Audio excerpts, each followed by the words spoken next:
Selamat datang di demonstrasi dan tutorial singkat mengenai Freight Management System. Kita masuk ke Freights. Kemudian di sini kita bisa melihat semua direct shipping yang kita punya. Langsung saja kita coba create ya. Ya, untuk contoh kali ini saya mau mencoba mengekspor kelapa muda sebagai contohnya. Customer-nya saya akan tuliskan sebagai sampel customer saja. Consignee-nya juga, penerimanya juga sama, sampel customer.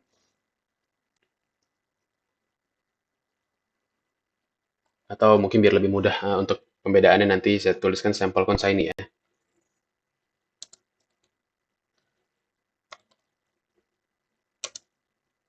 Oke, sampel consignee 1. Transportasinya melalui kapal dengan FCL ya, atau full container load. Order date-nya saya akan coba sebagai contoh di sini tanggal 26. Company-nya misalnya Solid Logistic.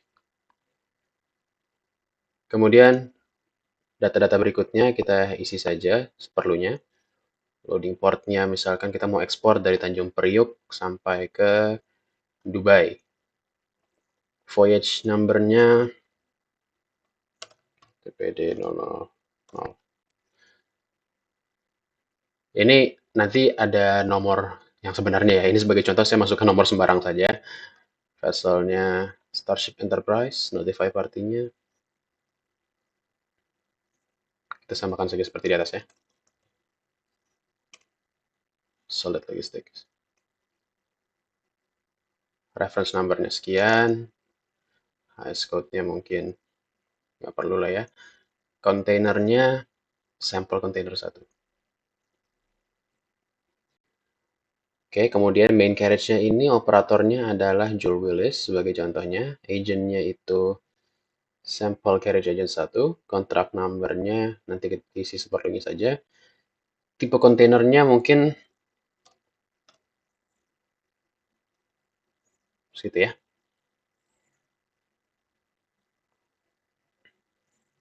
NPI-nya.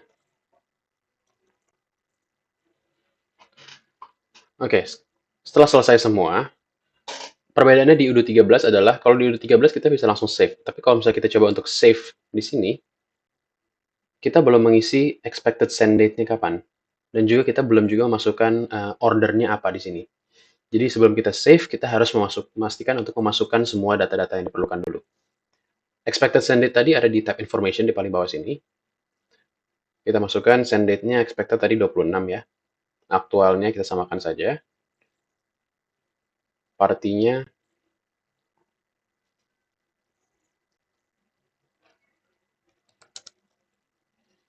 sending party 1.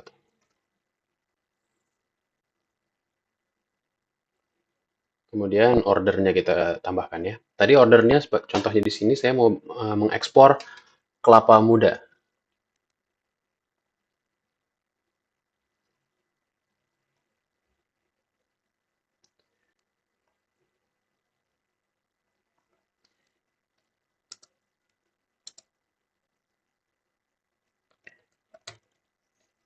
Size-nya mungkin 40.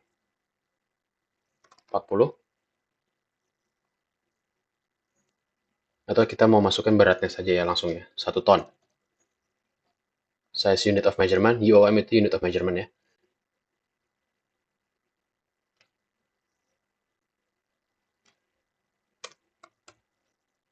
Ya. Beratnya 1000, kodenya KMC1, volumenya 1000, save. Pricing-nya kita masukkan pricing 1000. Ini tabel ini itu untuk kategorinya ya, bukan untuk harganya sendiri. Harganya sendiri itu ada di sebelah sini. Ya. Jadi karena 1000 ini, kategori 1000 ini sudah ada harganya yang uh, sudah ditentukan harganya untuk kategori ini berapa, maka kalau saya pencet 1000, price-nya akan langsung keluar 1000. Tapi apabila saya memilih yang lain, seperti contohnya ini saya buat tadi sebelumnya dan saya belum memasukkan harganya berapa. Kalau saya pilih masih nol harganya. Jadi kita pakai yang contoh saja yang sudah ada, 1000. Ini masih tetap bisa kita ganti ya. Misalnya harganya 2000.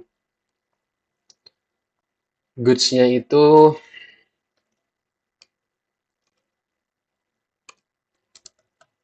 kelapa muda.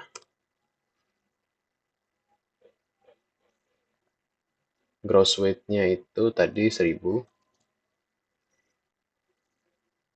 Oke, save and close.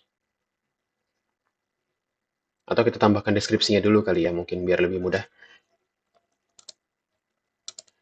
Kelapa muda 1 ton. Oke, baik. Kalau sudah terisi semua, informasinya sudah kita isi, expected send date-nya dengan aktualnya juga, ordernya sudah kita masukkan, kita bisa langsung klik save. Oke, setelah di save, maka akan muncul data-data yang sudah kita isi tadi. Ini data generalnya, ini data main carriage-nya, dan seterusnya. Kemudian, untuk menambahkan harganya, kita harus klik confirm dulu.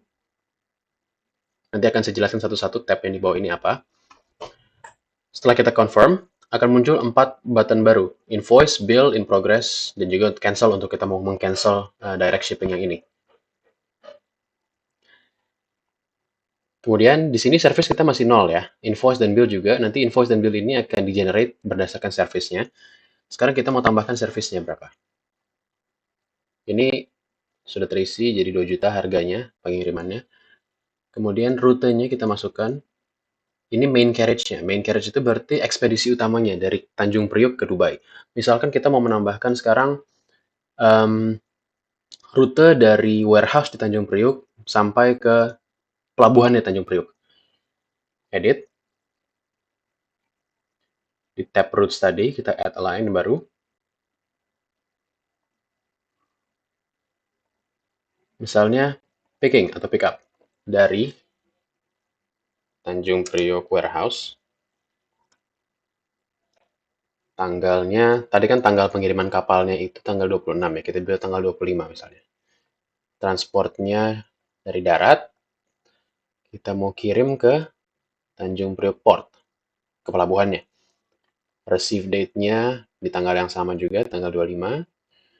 Nah, di sini kita bisa masukkan service-nya, add a line. Misalnya pick up service-nya kita mau taruh harga 5.000 atau 500. Service-nya di sini pick up fee atau pick up service ya. Quantity-nya 1, unit of measurement-nya itu mungkin hitungan hari saja. Atau kalau misalnya mau tambahkan jam juga bisa, hitungan jam atau jarak misalnya. Misalnya kilometer. Kita bisa buat sendiri nanti ya, tapi untuk sekarang ini saya masukkan contoh ya unit saja lah biar gampang. Untuk demi contoh ini ya. Vendornya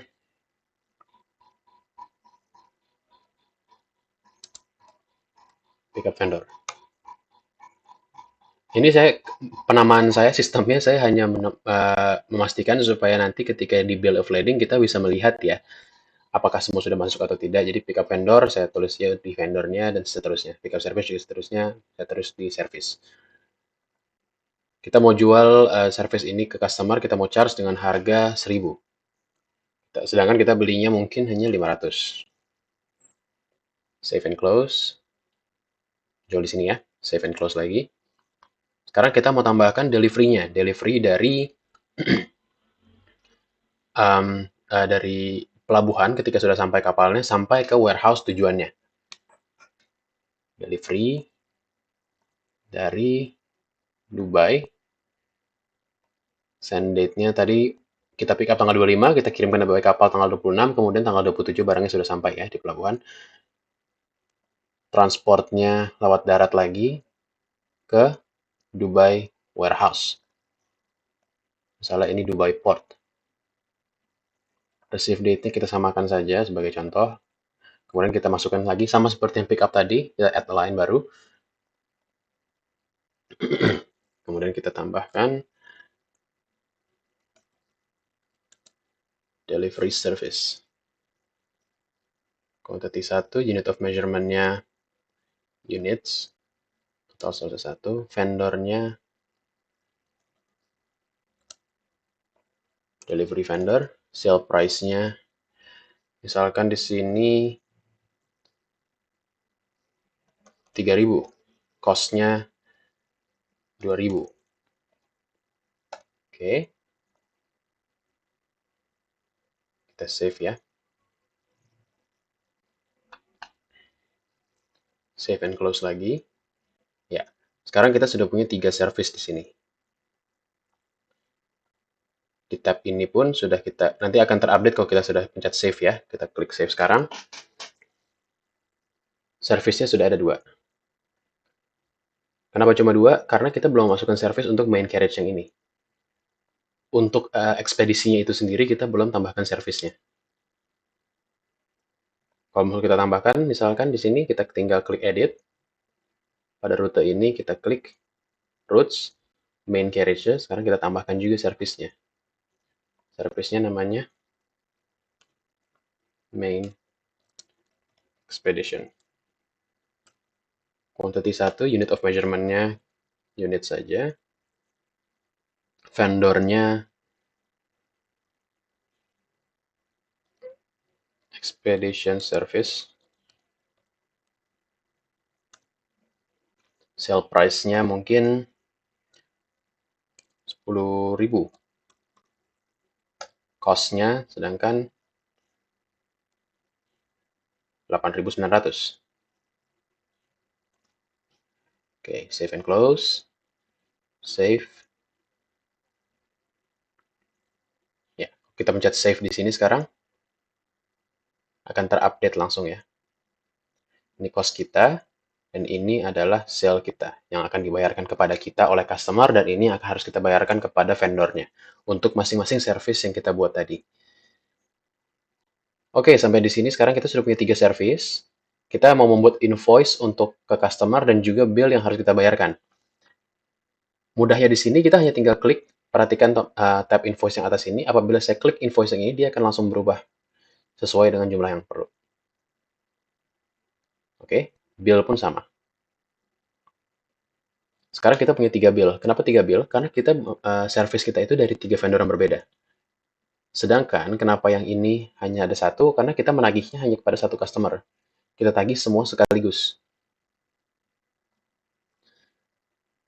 Oke, kembali lagi ke sini. Sekarang bagaimana dengan tab yang lainnya? Tab accounting ini dia akan terupdate ketika saya sudah pencet invoice dan juga bill tadi. Maka akan keluar bahwa expected yang kita harus terima dari customer adalah senilai 2.014.000. Dan yang harus kita bayarkan kepada vendornya adalah 14.000. Margin kita adalah 2 juta rupiah. Paid payment-nya kenapa masih kosong? Karena belum ada pembayaran yang di-confirm. Maka di bawah sini amount due atau yang harus dibayarkan masih senilai sama seperti expected-nya. 2.014.000 dan juga 14.000. Sekarang bagaimana kita mengisi row yang paid payment ini? Caranya sangat mudah. Caranya kita masuk ke invoice. Ini yang untuk customer ya. Kita highlight dan kita pastikan kita post payment-nya. Maaf, invoice-nya. Kita klik confirm.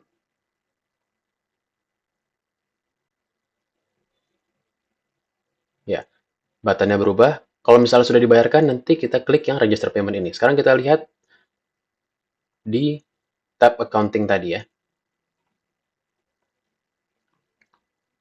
Masih belum berubah juga karena baru kita post saja.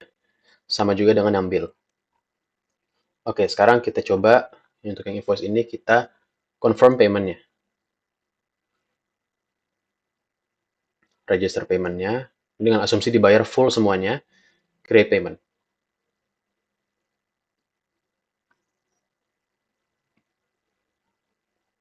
Oke, di sini juga kita bisa melihat ya status-status yang sudah kita rubah tadi. Dari dibuat invoice, labelnya dibuat, sampai nomornya, statusnya dari draft menjadi posted, dari posted yang payment statusnya jadi terbayarkan atau paid. Sudah ada ribbon hijau di sini, berarti sudah terbayarkan. Dan sekarang kita lihat di table yang accounting yang pertama tadi. Nah, sudah terupdate ya, karena sudah dibayarkan oleh customer kepada kita Rp2.014.000. Sekarang kita mau uruskan yang bill atau payable atau yang harus kita bayarkan kepada vendor. senilai 14.000. Sama seperti invoice, langkahnya kita ke bill, kita bisa bayarkan satu-satu dengan klik, dan seperti tadi juga kita klik, kemudian kita bentar, klik, kita confirm, kemudian kita bayarkan, klik register payment di sini, atau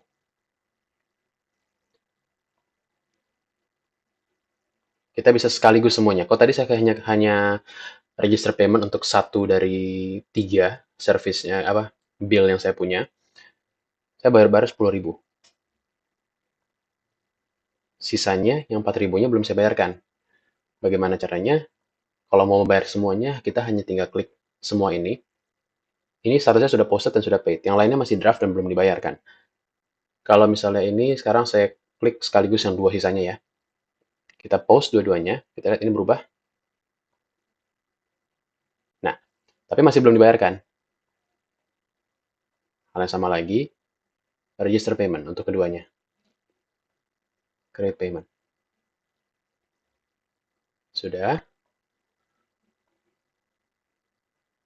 Oke, sekarang di accounting sini, kita sudah membayarkan 14.000 dari yang ditagih 14.000, dan juga kita sudah menerima 2.014.000 dari yang harus dibayarkan oleh customer senilai yang sama. Due-nya sudah nol, berarti sudah terbayarkan lunas semuanya. Margin yang kita dapatkan ini aktualnya, senilai 2 juta rupiah. Kemudian, karena tadi transport kapal, kita ada bill of lading. Kita melihatnya dari print sini, bill of lading-nya.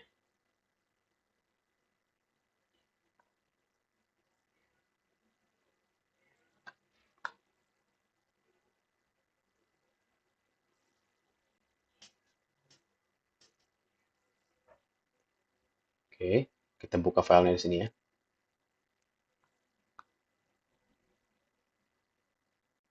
Ya, ini bill of lading-nya pun sudah keluar. Sampelnya tadi sesuai dengan yang kita isi sebelumnya.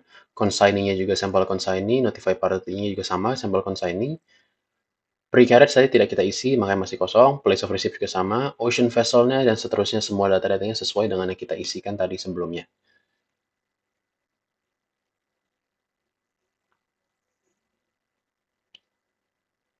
Oke. Ya, saya rasa sekian. Cukup sampai di sini demonstrasi saya. Eh, Terima kasih sudah melihat tutorial ini. Sedikit tambahan, saya ingin menjelaskan secara singkat tab-tab lain ini itu fungsinya untuk apa dan bagaimana cara menggunakannya ya. Tadi kita bermain di tab shipping ini, di mana kita bisa langsung membuat order direct shipping.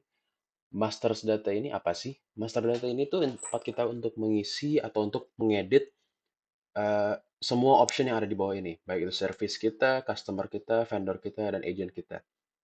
Kita coba lihat untuk service ya.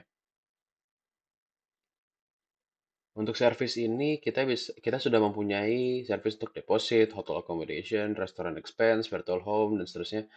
Kita bisa membuat baru atau kita juga bisa mengedit data yang ada di service yang sudah tertulis ini. Misalnya deposit kita mau ganti sales price-nya atau cost-nya, atau mau kita ganti namanya, internal reference yang mau kita tambahkan, bisa juga. Customer pun sama begitu.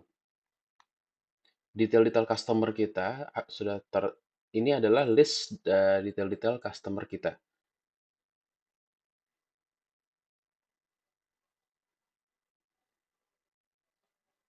Vendor pun sama,